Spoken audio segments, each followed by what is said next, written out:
পেয়ারা গাছে জ্যৈষ্ঠ মাসে সাধারণত মানে এইসব ডালে এত পেয়ারা রাখা যাবে না, কম করে রাখতে হবে। তারপর প্রচুর পেয়ারা হয়েছে।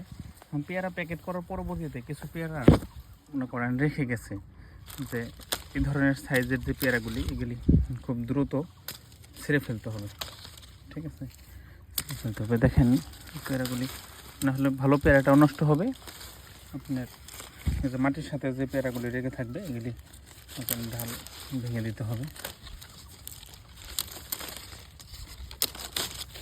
এইভাবে প্রত্যেকটা গাছই পরিষ্কার করে করতে হবে।